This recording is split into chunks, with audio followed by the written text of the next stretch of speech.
Biyaya at mapagpalang buhay po sa ating lahat. San man po kayo naroon mga kapatid ko kay Kristo, tayo po ngayon ay nasa pang-apat na po na utos ng ating Panginoong Jesucristo. Ang una po ay magsisi, paliwanagin ang ating mga ilawan, and then pangatlo, sumunod tayo sa Kanya, at pang-apat po, mga kapatid ko kay Kristo, makipagkasundo sa ating kapatid.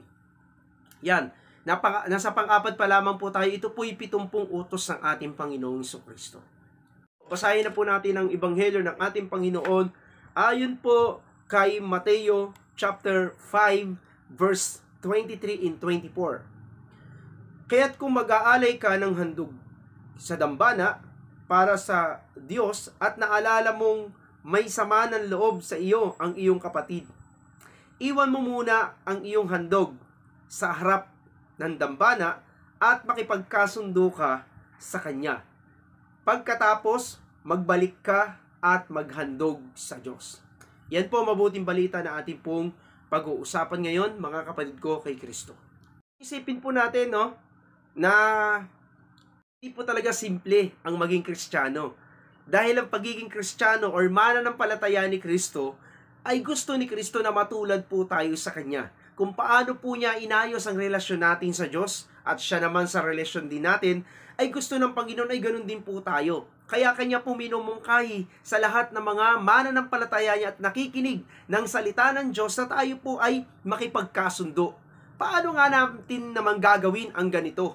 Po, kung minsan, bakit ayaw gawin ng mga Kristiyano or ng mga makamundo ang bagay na pinagagawa ng Diyos? Minsan ay ganito po yung dahilan ng maraming dahilan. Sabi nga, kung ayaw ay maraming dahilan. Ito po yung kanilang mga dahilan. Una, may ginagawa rin siya laban sa akin. Yan po yung madalas na dahilan ng tao, no? Bakit ako lang ba? Syempre siya rin. May ginawa rin siya. Kaya ginawan ko rin siya ng hindi maganda. Yun po yung dahilan, no? Ano pa? Hindi naman tatanggapin ang paliwanag ko sa kanya. Hindi pa nga sinusubukan, meron na kaagad dahilan na ayun, hindi tatanggapin yung pakikipagkasundo ko, hindi tatanggapin yung paliwanag ko sa kanya, hindi tatanggapin yung paglapit ko sa kanya. Baka umalis yun. Ano pa? Palagay ko, hindi ako kakausapin nun. Yun po yung minsan nagiging hadlang kung bakit ayaw makipagkasundo ng tao. Hindi ako kakausapin yan. Nasobrahan yata yung galit sa akin yan. Pero totoo, dahilan lang yun. Baka wala siya roon sa kanila. Ayan, ang daming dahilan. Ano pa? May mahalaga pa akong gagawin. Magsasayang lang ako ng oras sa kanya. Haharap ba siya sa akin? Lilipat na lang ako sa ibang church. Yun po yung excuse. Yun po yung dahilan ng iba na mga naglilingkod, no? Lilipat na lang ako sa ibang church. Total marami naman dyan. At saka parang yata, hindi talaga yata niya ako gusto. Yung ganun yung dahilan ng iba. At marami pang dahilan. Pero yung mga dahilan na yan, kaya nadadahilan ng tao na hindi gumagawa ng utos ng Panginoon na makipagkasundo dahil yung mga tao na ganito, sila po yung mga tao na ayaw talaga nila ng kapayapaan. Sila yung mga tao na matindi pag nagtanim ng galit. Sila yung mga tao na hindi mo maaasahan pagdating sa pakikipagkasundo sa kanilang kapwa. Sabi ni Lord, makipagkasundo tayo sa ating kapwa kasi mahalaga po yun. Ngayon po, gaano kahalaga ang pakikipagkasundo sa ating kapatid or sa ating kapwa? Una, binibigyan tayo nito ng karapatan upang makalapit sa Diyos. Bakit ganon? Sabi nga ng Panginoon, kung ikaw ay maghahandog at maalala mo na mayroong saba sa iyo ang kapatid mo at merong hindi ka kasundo na kapatid mo, ay iwan mo muna yung handog mo. Ibig sabihin, kahit maghandog tayo na maghandog sa Diyos, mga kapatid ko kay Kristo, hanggat hindi tayo nakikipagkasundo sa Diyos at meron tayong sama ng loob sa Kanya, kahit na ihandog mo yan, hindi rin yan tinatanggap. Akala lang natin tinatanggap, pero hindi naman pala. Kaya't kung mag-aalay ka ng handog sa dambana para sa Diyos at naalala mong may sama ng loob sa iyo ang iyong kapatid, iwan mo muna ang iyong handog sa harap ng dambana at makipagkasundo ka sa kanya. Pagkatapos, magbalik ka at maghandog sa kanya. Kaya kapag hindi po tayo nakikipagkasundo, hindi po tayo nakikipag-ayos, mga kapatid ko kay Kristo, yung handog po natin nababaliwala po yan. Literally, ang nakikinabang po yan, yung binibigyan natin. Pero sa Diyos, wala pong pakinabang ang Lord doon. Pero pag ginawa po natin yung gusto ng Panginoon sa buhay po natin na pakikipagkasundo sa ating kapwa, literally, spiritually, na nakikinabang po ang Diyos at maging ang church ng Diyos. Ano pa po? Kailangan ito upang tanggapin tayo ng Diyos sa ating mga pagsamba. Yung inihahandog natin literal, maaaring hindi tanggapin ng Diyos yun at hindi talaga tatanggapin. Yung ating pagsamba, yung ating pagluha, yung ating pag-iyak, yung ating paglilingkod, yung pag-aalay natin ng kanyang buhay, ang buhay natin sa kanya, Romans chapter 12 verse 2. Verse 1 and 2, ihandog natin ang ating buhay bilang banal na hain at handog at kalugod-lugod sa Diyos. Hindi po yun tatanggapin ng Diyos because hindi natin sinusunod yung gusto po niya sa buhay po natin. Kaya kung tayo po ay merong hindi kasundo at malapit sa'yo at kasamahan mo, lapitan mo siya at makipagkasundo ka sa kanya. Kausapin mo siya upang yung iyong handog at pagsamba sa Diyos ay iyong natitiyak na tinatanggap ng Panginoon. Maging yung pagluha natin ay tinatanggap ng Diyos. Gaano kahalaga ang pakikipagkasundo? Pangatlo, nagpapakita ito na maka-Diyos na pag-uugali. Bakit nagpapakita na maka-Diyos na pag-uugali? Sapagkat yun ang ugali ng Diyos. Isipin po ninyo pumunta po dito ang kanyang anak para ipagkasundo tayo sa kanya. Romans chapter 8. Mga kapatid ko sa Panginoon. And then Romans chapter 5 verse 8 to 10, no?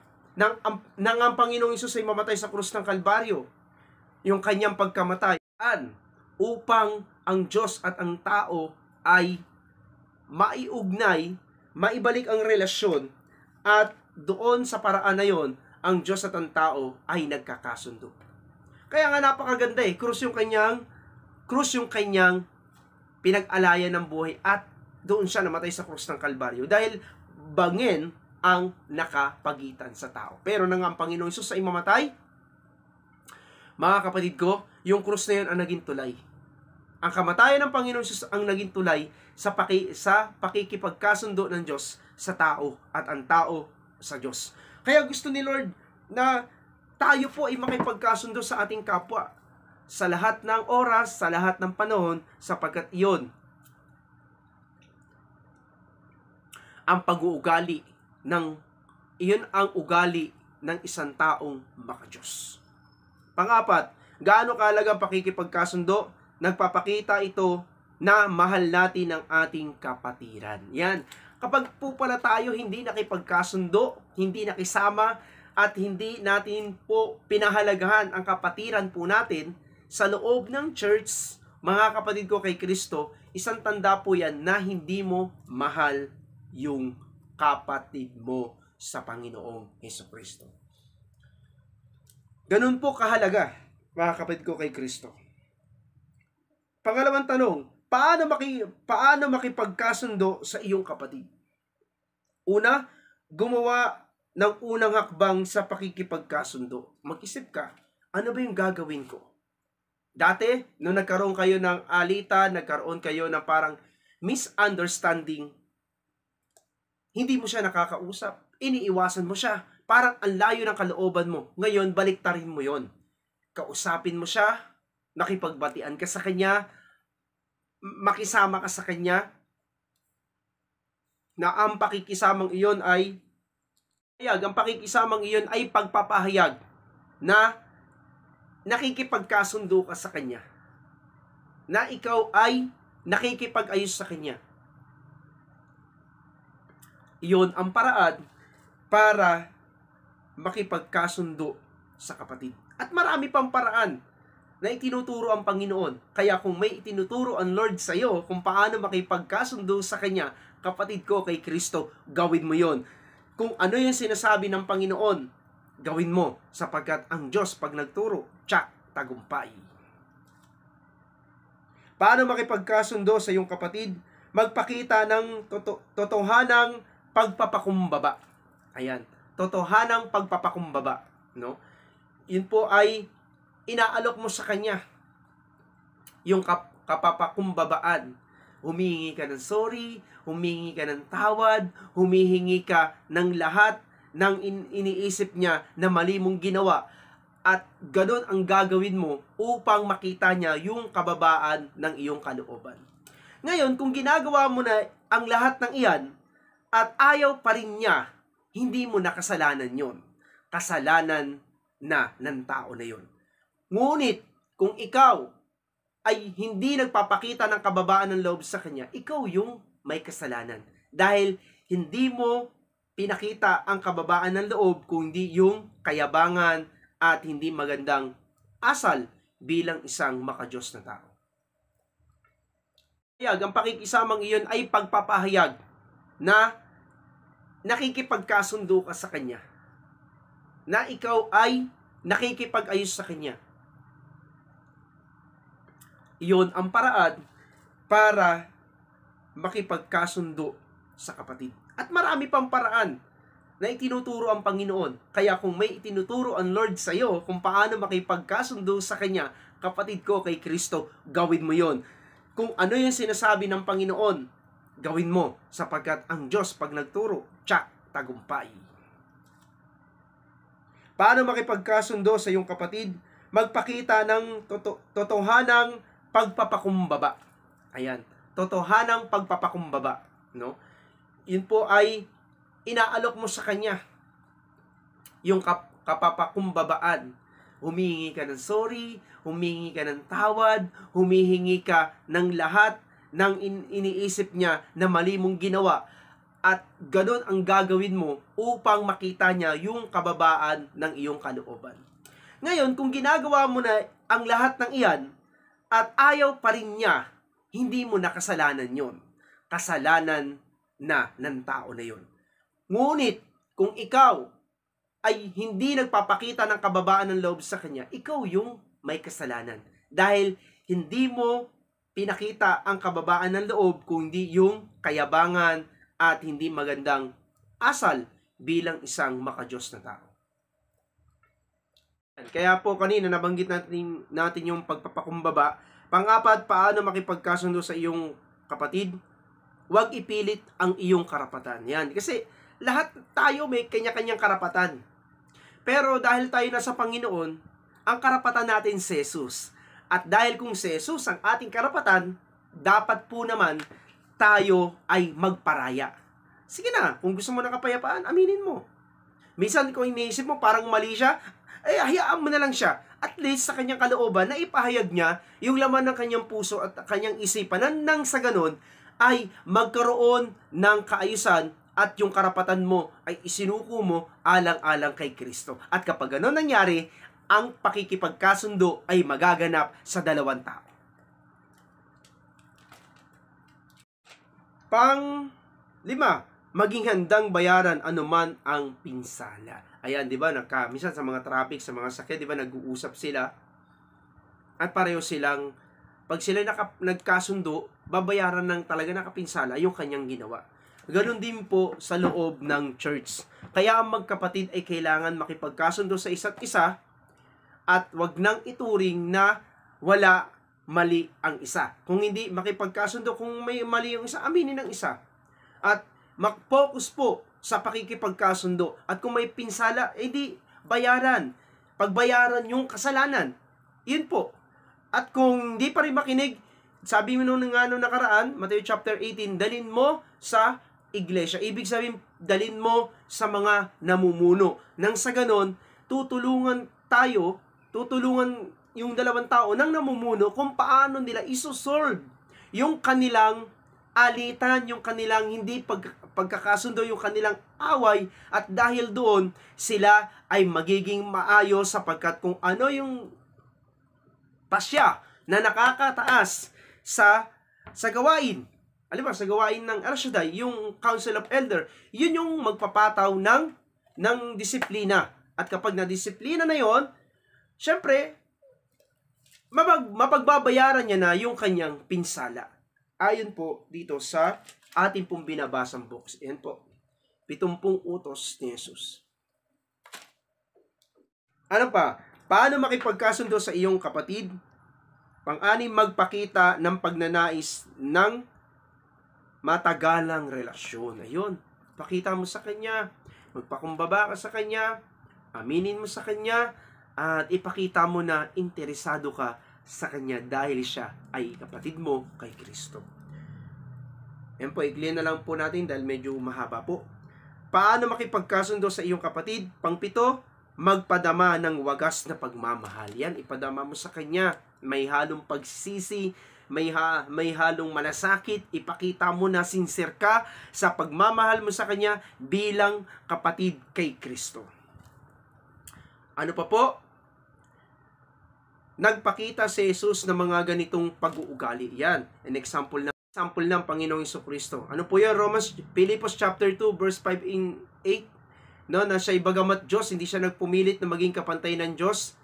And then Romans chapter 5 verse 10 to 11, yan, na tayong sinabi ko gayon na ipinagkasundo po niya tayo. Ano po nilalaman nito? Nagpakumbaba ang Panginoong Hesus, isinantabi ang kalayaan bilang Diyos, bilang makapangyarihan, bilang walang kasalanan. Ano? Tingnan niyo po ang ating Panginoong Hesus. Wala siyang kasalanan eh. Purihin ng Panginoon, nakaka-bless, no?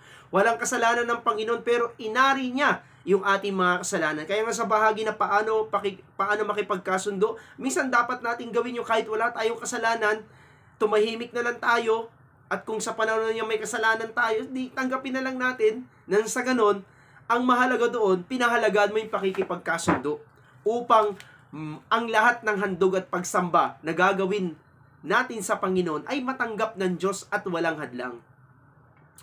Nagpakumbaba ang Panginoong Hesus, isinantabi ang kalayaan, isinantabi ang karapatan, binayaran ang pinsala ng kasalanan. Yun, yung kasalanan natin, si Jesus mismo ang nagbayad, mga kapatid, sa Panginoon. Tayo po ba, kaya natin yun? Yung kasalanan ng ating kapwa, kasalanan ng ating kapatid, tayo magbabayad, no? Pababayaran sa atin ng 10 million. Kaya po ba natin yun?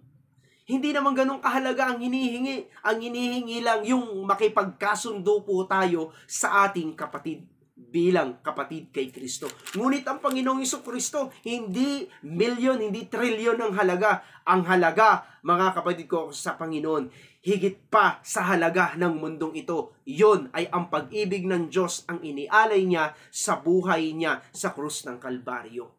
Tularan po natin ang Panginoong Jesucristo. And then, nagpakita ng wagas na pag-ibig sa pamamagitan ng kanyang kamatayan at pagiging tao, pagiging Diyos na nagkatawan tao.